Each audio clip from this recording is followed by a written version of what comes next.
Hello. I hope you're well and happy. If you're not happy, I hope you can figure out what you're doing wrong and change it. I want to begin with a statement, and since I have been living in Texas for almost 35 years, I feel empowered to make the following statement in the following way. If you are a sovereign citizen, then you are plumb loco partner. It's a perfect example of how a little bit of knowledge can be dangerous. And to head off any future disasters, it's my intention here to briefly lay out the playing field and to advise you all that we are the powerful. The people have the power, but there's three things that you must bear in mind. First of all, we have the power. Secondly, the nature of that power and how it is derived. And third, the time and place to exercise that power. And it isn't to the cop that pulls you over, or the bailiffs at the courthouse, or the sheriff's deputies that whatever happens, because they're not all up to speed on this idea either. But I'd like to make a point here with an illustration that, as I'm sure all of you have done, at night you go into a dark room and you reach for the light switch and you flip it in the up direction, in the up position, and the lights come on. And then when you leave the room, of course, if you're an energy conserver, then you will flip the light switch down when you leave the room and the lights will go out. Now the point here is that the lights cannot be on and off at the same time. The switch is either in the up position or the down position, not both. And this is the case with sovereign citizens. It's nonsense. In fact, by definition, it's an oxymoron. So before the morons do any more damage or expose themselves to greater danger, let's examine the situation. Now, a sovereign is an authority. A citizen is under authority. A sovereign of the land, which I am, holds or recognizes no earthly power above himself. And the basis for that is the Declaration of the 13 United States of America. That's what the Declaration of Independence is actually titled. We call it the Declaration of Independence, but that's just what it's called. It is the Declaration of the 13 United, with a small u, States of America, which means that the 13 separate countries, because that's what a state is, it's a separate political division, that we got together voluntarily and declared our freedom.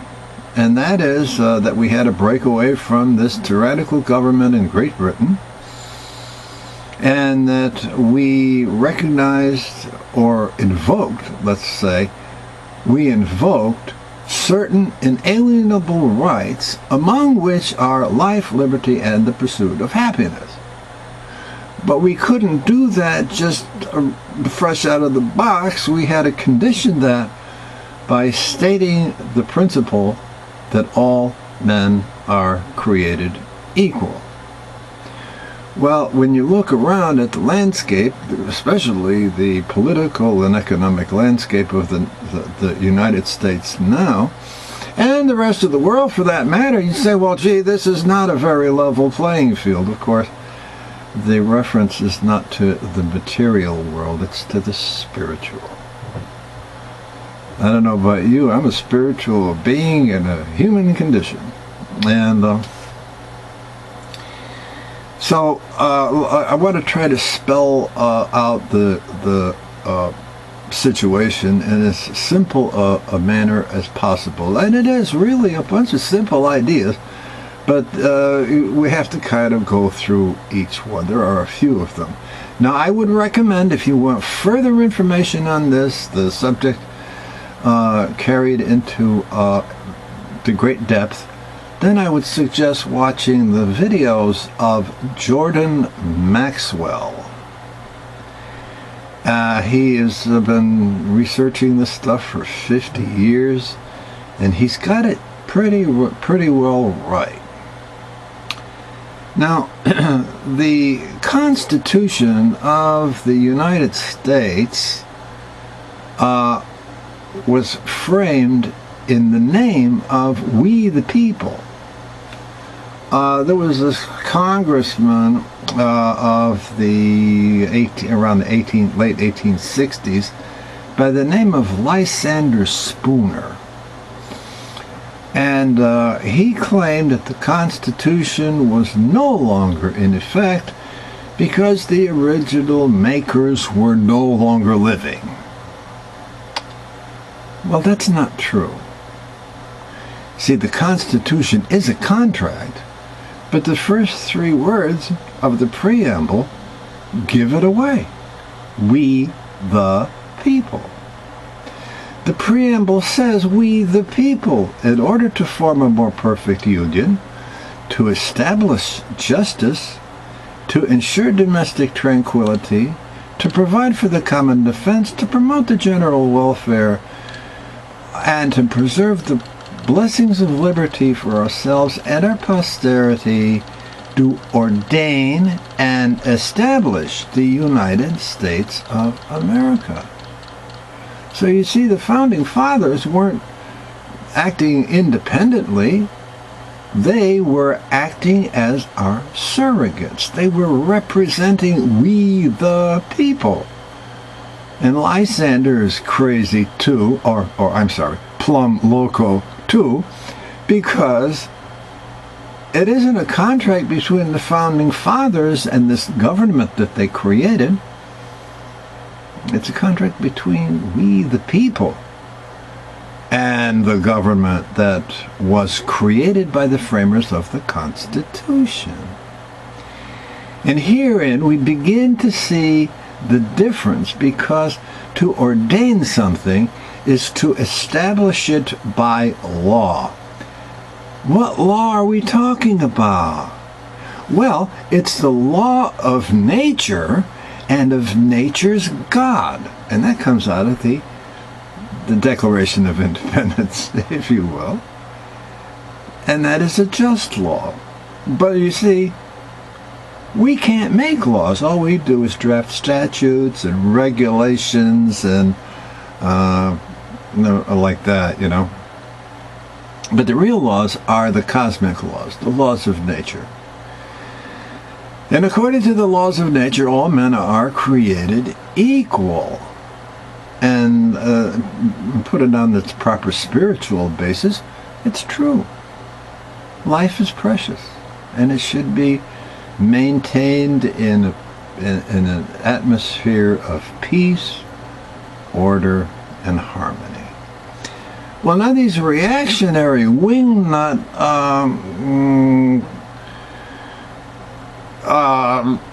sovereign citizens are looking for trouble, and baby, they're gonna find it. So let's put the brakes on that and start getting the situation ironed out properly, so that maybe we can avoid all that.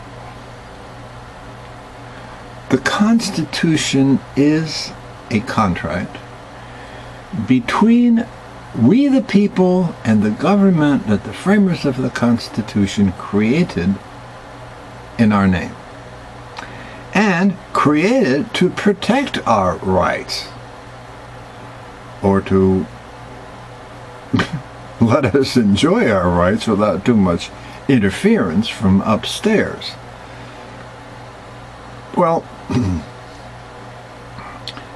let's put it in a different context. Let's say instead of a political corporation, that we're talking about a commercial corporation, an artificial person, a legal person, if you will. It's a fiction. Anyway, if the Constitution said that I'm a part owner of Walmart, that's a sovereign, then why would I want to work there as an employee or citizen? And that's the difference. A sovereign rules, a citizen is ruled. A sovereign governs, a citizen is governed. So if I own the damn thing, why do I want to work there? Now people also say, well, gee, but you have a driver's license, and you have a social security card, and maybe you register an automobile, and you have a driver's license, you know, it's got your name on it in all capital letters. Well, if I own Walmart, does anything says I can't shop there? So that means even as a sovereign, I can participate in the privileges of citizenship, because after all, they are mine. The whole thing is mine in part. It belongs to the rest of us. But there's a funny thing about contracts, and I'd like to bring up the example of, I believe it's Led Zeppelin. I'm not sure. It's one of the rock groups. You know, these people that go from concert to venue to venue for their concerts, and they have like 10 trailer trucks full of equipment and stuff, and they have to contract with the promoters in these different locations, or the producers, whatever they are, to make sure that everybody does his part of the contract, or performs his duties under the contract. And because sometimes people will be underfunded, or the venue will be too small, or there'll be one problem or another that the promoters, local promoters, hadn't quite shared with the customer, or the incoming group. So with this Led Zeppelin, included in their contracts was that a little codicil, a little part of the small print, said that they wanted M&Ms to be furnished, but no brown ones. Now, that's kind of silly, isn't it? Why? Who cares about M&Ms, and why would that be part of a contract? And who cares if some of them are brown? Well, the point is that if the promoter hadn't lived up to his part, and this concert was going to be too expensive or too dangerous or for some other reason not able to come off as planned, then Led Zeppelin can break the contract by showing one brown M&M. Now the point that we're making here is if everything's okay, to hell with the M&Ms, nobody even gives them a second look. But that means that if any part, even the tiniest little part of a contract is violated, the whole contract is no good. It goes out the window. Now we have Bill of Rights, the 10 amendments to the Bill of Rights. And if this gang of cutthroats, thieves, and liars in Washington, which, by the way, are not our government, if they can get away with that, well, then they don't exist. They're outlaw. Because if that part of the Constitution is violated, the whole Constitution is now null and void.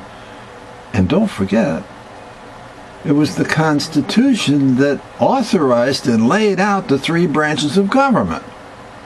That's part of the contract. So if there's no contract, then there's no government. And in fact, since 1871, there has been no American government. Now let me make the point here. And that is that the Act of 1871, which introduced the 14th Amendment, which defines citizenship, it says something like, anyone born or naturalized in the United States is a citizen of the United States and of the state in which he resides. Well, doesn't look like we have much choice. That's a bare-faced statement. You are, if you're born or naturalized in the United States, then you're a citizen. Well, I don't agree with that. That's why it's unconstitutional, because I have free choice, and this denies me the free choice. I can declare my own standing, thank you very much. I'm not an American citizen, because there is no such thing. Citizen of the United States, and I don't understand why these people have to burn their passports and go into all these histrionics about renouncing my citizenship. Just say it. Turn your back on it. Recognize the power that you have. Be a sovereign. But do it the right way, and don't invoke the wrath and the violent reactions that careless and uninformed actions might attract to you. Well, the nature of the power that we have as sovereigns relates to the land, the real land. See, because I'm a real man living in the real world. And as I said, I mentioned earlier that I have been living in Texas for almost, in a month it'll be 35 years. But what was here first? Texas or the land? And Texas is a state, but it's really a fiction, because it wasn't created. It's an act of Congress. And so is every other state. But whereas when the framers of the Constitution set out this government, it was a voluntary government that people of the citizens of the 13 states agreed to come together. It was an alliance. And the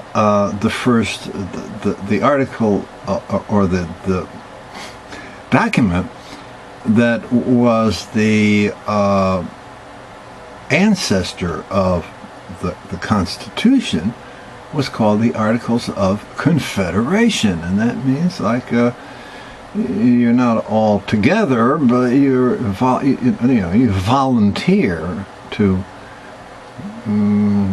belong to this movement. It's like the Confederate States of America.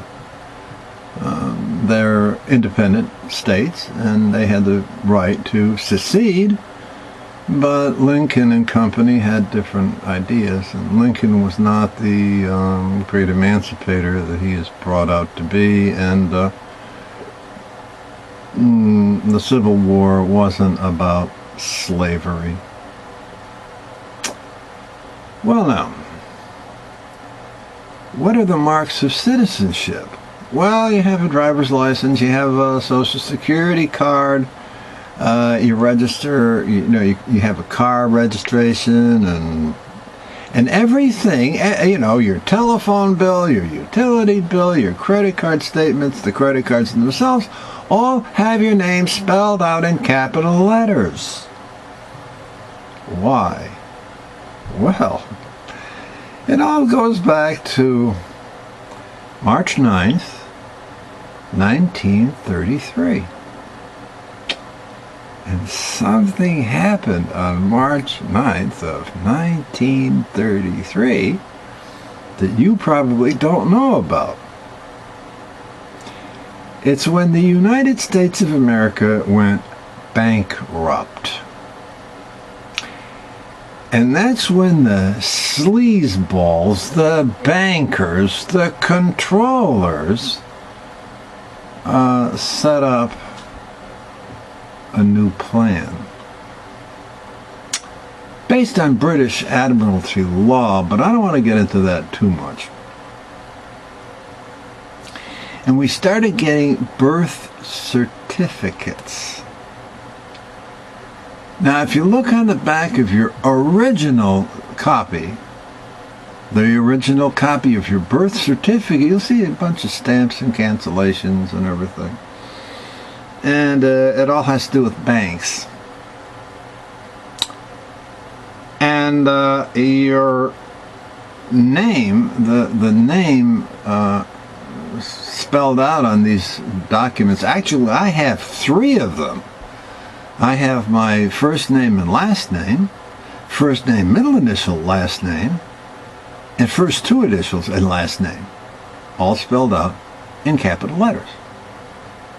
Now what this is, it's the title of a security that is traded on the New York Stock Exchange. Did you know that? Well, you watch Jordan Maxwell, he'll tell you all about it, but you didn't know that, I'll bet. And that certificate, birth certificate, that is the receipt for that share, that security, it's a bond actually, traded on the New York Stock Exchange. It has a number. And if you want to know what that number is, whip out your social security card and notice everything on the front, your name is spelled out in capital letters, but look on the other side in the lower right hand corner, that number in red, that's the number of your security. That's the registration number, and it belongs to you. Now let's see what happens here. I go to the store and I charge something on my credit card which has my name spelled out in capital letters. So it's not my credit card, it's my artificial person's credit card. Actually, it's a legal person, or in other words, it's a corporation. So when they hand me the receipt or the slip to sign for the purchase, well, I just use my regular signature. So I am acting on behalf of my straw man, my artificial person. And you know what that makes me? It makes me the administrator.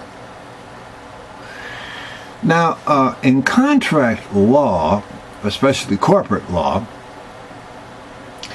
there are three factions of a corporation.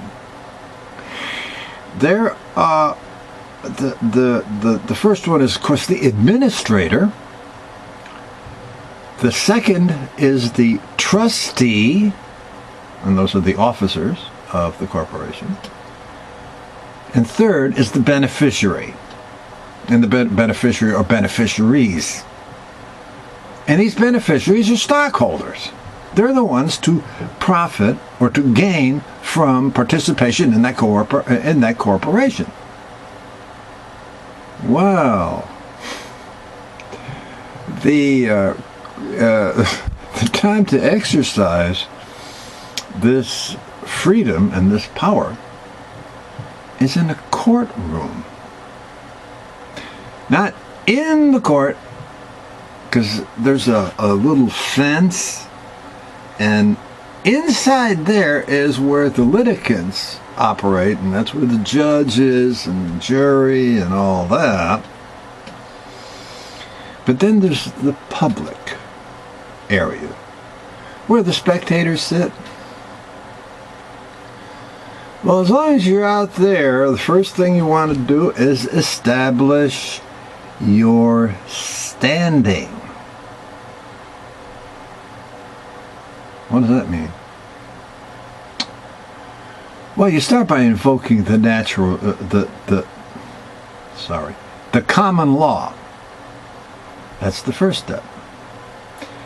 And the next is to establish your standing as administrator and sole beneficiary of the artificial person represented by your name spelled out on all documents in capital letters. So what happens then? Well, you've already established yourself as the administrator and the beneficiary. And the court, being an equity court, that means a money court, has no choice but to be the trustee. And the trustee's job is to carry out the instructions of the administrator. And that's how these cases are dismissed or dealt with in the proper way, at the proper time, in the proper court. And you have people who have done this correctly. The judge gets up, leaves the courtroom, and you're free to go because you have established your sovereignty and you have demonstrated your power, but done so in a respectful and civil manner. And believe me, those judges know the rules. And if one violates it, then that's so much the better. Because then you can really take them over the coals. But anyway, that is my little contribution. So please don't start shooting at police because you think you are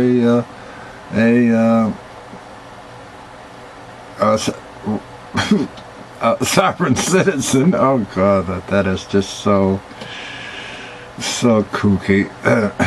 But anyway, I hope you're doing well today. It's a Sunday morning and it's kind of nice outside. I think I'll go ride my bicycle, and I got a little shopping to do. So I just hope you have the best day ever, and thank you for stopping by. Tell your friends about this. And if you like, you can subscribe to the subscribe to the channel. There's going to be a whole lot more on there, some more busts, and a continuation of the 8-part series that is already there. And that's when we get real interesting. But for now, thank you so much for being here and listening. And have the best day ever. Bye-bye.